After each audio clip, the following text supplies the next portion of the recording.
ඉතින් මම අද කියලා දෙන්න හිතුවේ කර්ටන් පාඨමාලාවේ දෙවෙනි පාඩම වශයෙන් අලුත් කර්ටන් මොස්තරයක් කරන හැටි. ඉතින් මේක ගොඩාක් ලේසි අපේ කාමරවල ඇතුළු කාමරවල දොරවල් වලට යොදා ගන්න පුළුවන්. සාලේ නැතුව අනිත් කාමරවල පිටින් පේන ජනෙල් වලට යොදා ගන්න පුළුවන්. ගොඩක් ලස්සනයි. ඒ වගේම පහසුවෙන් කරගන්න පුළුවන් කර්ටන් එකක්. ඉතින් අපි බලමු ඒක කොහොමද කරගන්නේ කියලා. බලන්න මම මේ පෙන්සිල් ටේප් එක තමයි ටේප් කර්ටන් එක තමයි අද කියලා දෙන්න බලාපොරොත්තු වෙන්නේ. මේකෙදි මෙන්න මේ ටේප් එක අපිට ගන්න ඕනේ. මේ ටේප් එක කර්ටන් බඩු තියෙන කඩවල හැම කඩේකම වගේ මේ ටේප් එක ගන්න පුළුවන්. මීටරයක් රුපියල් 35ක් 30ක් අතර තමයි යන්නේ. ඒ වගේ මේ කර්ටන් හුක්ස් ඕන වෙනවා. මේකත් ගන්න පුළුවන් මේ පාටෙන් ගන්නත් පුළුවන් නැත්නම් තඹ පාට තියෙනවා ඒකෙන් ගන්නත් පුළුවන් නැත්නම් ප්ලාස්ටික් ඒවත් තියෙනවා මේ හුක්ස් රණ ඔක්කොම ඒ වගේ ගන්න පුළුවන්. අපි දැන් මේ කර්ටන් එක මහානකොට අවශ්‍ය රෙදි ප්‍රමාණය ගණනය කරන හැටි බලමු. ජනලයේ හෝ දොරෙහි උසට අපි අඟල් 8ක් එකතු කරලා ගන්නවා මැහුම් වාසි වලට. ඊට පස්සේ ජනලයේ හෝ දොරෙහි පළල අපි 4 ගුණයකින් වැඩි කරනවා. 2 ගුණයකින් වැඩි කරත් කමන්නේ. 2 ගුණයට වැඩි ප්‍රමාණයකින් වැඩි කරලා ගන්න ඕනේ. මේ 4 ගුණයකින් වැඩි කරොතින් ලස්සනට ප්ලේට් ටික හිටිනවා. ඒ ප්‍රමාණයට තමයි අපි රෙදි කොටස් කපා ගන්න ඕනේ. බලන්න මම මේ කොලේ වලට පෙන්නන්නම්. මේ මගේ ජනෙලේ පළල කියලා හිතන්න. එතකොට මම මෙතන රේඛාවක් ඇඳලා තියෙනවා. මෙතන ඉඳන් පහළට මම දාලා තියෙනවා අඟල් 3ක්. ඊට පස්සේ මෙතන ඉඳන් යට ඉඳන් ඉහළට ලකුණු කරලා තියෙනවා මම අඟල් 5ක්. ඒ කියන්නේ වාටිය හරියට තමයි මේක එන්නේ. වාටිය. ඊට පස්සේ අපි රෙදි කොටස අරගෙන මෙන්න මේක මෙහෙම නමලා බලන්න. අඟල් 3ම ගානට නමලා මේක අයන් කරගන්න. ඊට පස්සේ මෙතන අපි මම යටින් ඔයාලට පේනවා මෙතන අඟල් භාගයක මේ මැහුම් වාසියක් යටට යන්න ඕන එක තමයි මම මේ දාලා තියෙන්නේ. අපි ඊට පස්සේ අඟල් භාගයක් මෙහෙම නමලා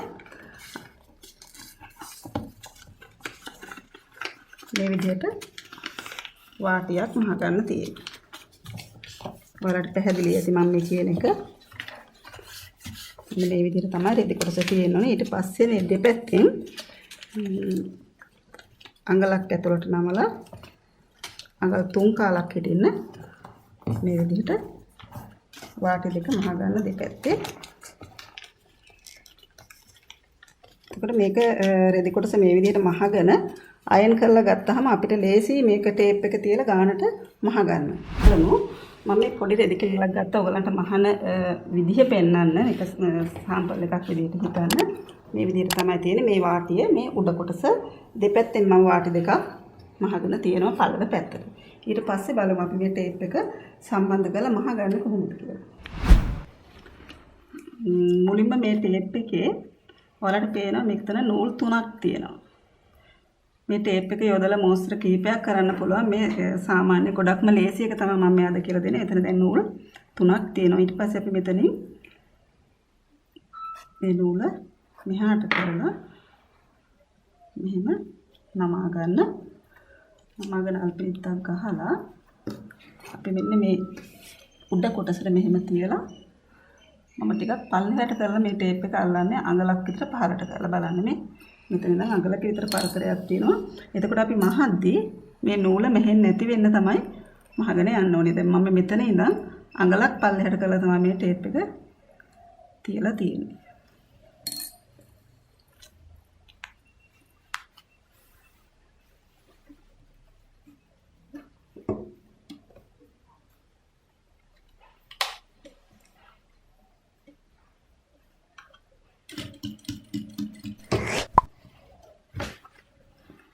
එක ගානට මහ ගන්න අමාරු නම් මේකට අල්පීති ගහලා මැහුවත් කමක් නැහැ. මේ විදිහට එක ගානට අපිට මේක මහගෙන යන්න තියෙන්නේ.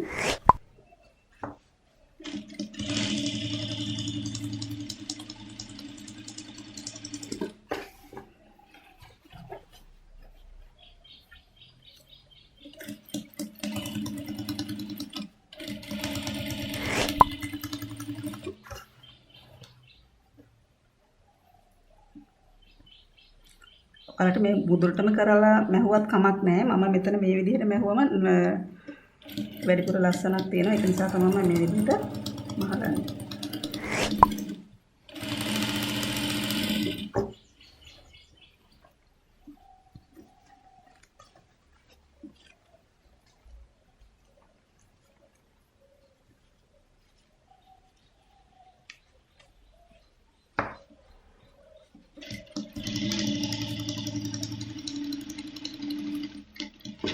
මේ විදිහට මහලා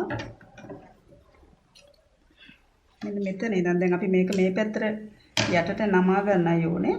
එතකොට අපි මේක ටිකක් මේ පැත්තෙන් කපන්න.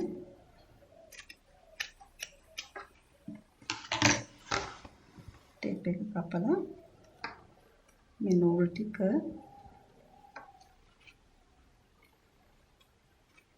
මේ තුන ඩොට අරගෙන මේක යටට මෙහෙම දාන්න. මේ එක පැත්තක් අපි නූලුත් එක්ක මහු වෙන තමයි මහ ගන්න ඕන. බලන්න.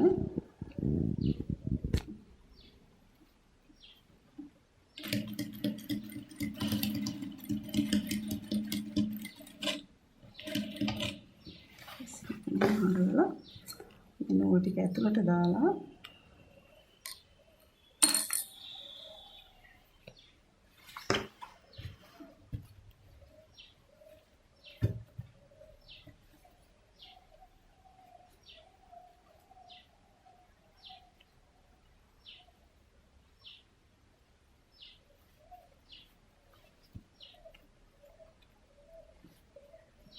මේ විදිහට මහගන්න.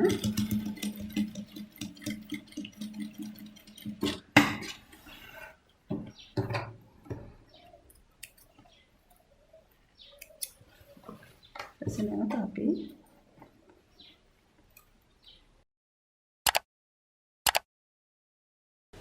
එක ගානටම හිටින්න මහගෙන යන්න තියෙන්නේ. බලන්න.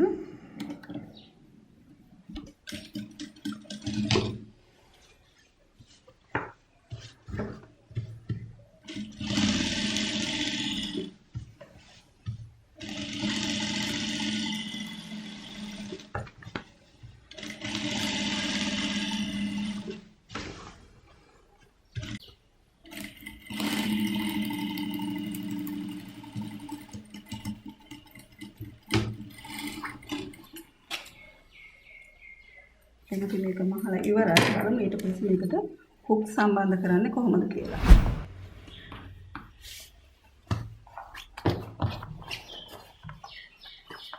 පස්සේ අපිට තියෙන මේ නූල් ටික මේක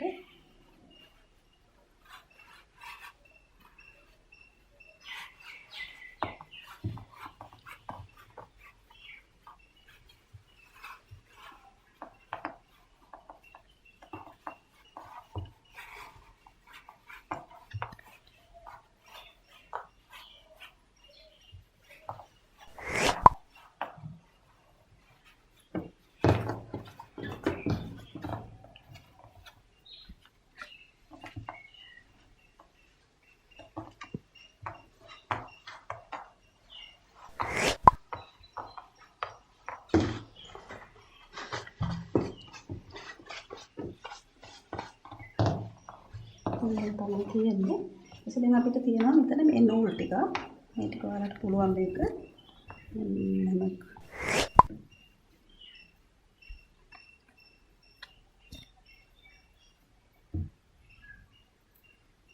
එතකොට අපි ජනෙල්ලේ හෝ දොරේ ගන්නට තමයි මේක මේ ප්ලේට් එක හදා ගන්න ඕනේ. ඊට පස්සේ මේක මේ විදිහට බරවල ගැටයක් දාන්නත් පුළුවන්. නැත්නම් අපිට නිකන් මේක ගැටයක් දාලා මේ හරියෙන් පොකට් එකක් වගේ පොඩියට මහලා මේක දාන්න හදා ගන්න පුළුවන්.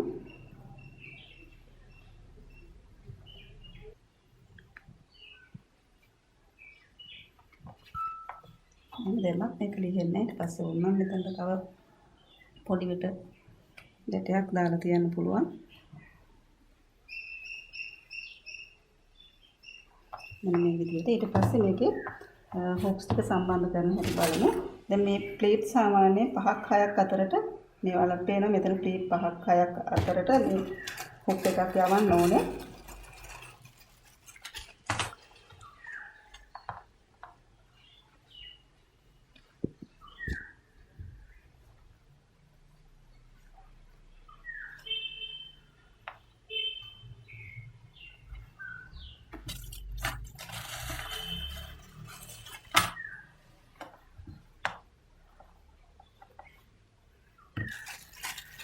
ඊට පස්සේ රේලින් එකේ තියෙනවා අපේ රනර්ස් දාලා ඒකට මේක මේ හුක් එක සම්බන්ධ කරගන්න තියෙන්නේ මෙන්න මේ විදිහට.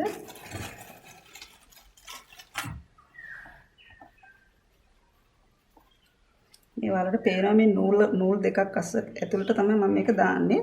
එතකොට රේලින් එකේ තියෙනවා මේ ගානට අපි හුක්ස් දාගෙන මේ රනර්ස් දාගෙන තියෙනවා. ඒවට අපි මේක එල්ලන්න තමයි තියෙන්නේ. මේ විදිහට තමයි අපේ මහගත්ත කර්ටන් එක තියෙන්නේ. ඉතින් මේක තුනී රෙද්දකින් මැහුවත් සිල්ක් රෙද්දකින් එහෙම මැහුවම ගොඩක් ලස්සනට තියෙනවා. ගේ ඇතුල් පැත්තේ දොරවල් වලටයි මන්නේ සාලේ නෙමෙයි අනිත් පැත්තට තියෙන ජනෙල් වලටත් පාවිච්චි කරන්න ගොඩාක් ලස්සනක් දෙනවා මේ කර්ටන් එක. මේ විදිහට තමයි තියෙන්නේ. තුනී රෙද්දකින් මැහුවම මේක ගොඩාක් ලස්සනට තියෙනවා. ඉතින් මම අද වලට කියලා දුන්නේ අලුත් කර්ටන් එකක්. ඒ වගේම ගියවර කර්ටන් එකේ ඔයාලා ගොඩාක් දෙනෙක් මට ස්තුති කළා. මොකද කර්ටන් එක ලේසියෙන් කරගන්න පුළුවන් වුණා කියලා. තවත් එකක් තමයි මේ වගේ කර්ටන් මහන්න ගියාම අපි පිටින් මහගන්න ගියොත් ගොඩාක් ලොකු ගාණක් යනවා.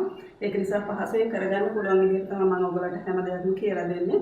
ඉතින් අදත් මම කියලා දුන්න කර්ටන් පාඨමාලාවේ පාඩමේ මොන හරි ගැටලු තියෙනවා නම් මට කෝල් කරන්න.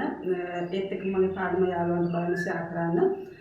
ඔයාලට කැමති තරම මට ලයික් එකක් දාන්න අමතක කරන්න එපා. තවත් මෙවැනි පාඩමකින් අපි හමු වෙමු. ආයිබෝවන්.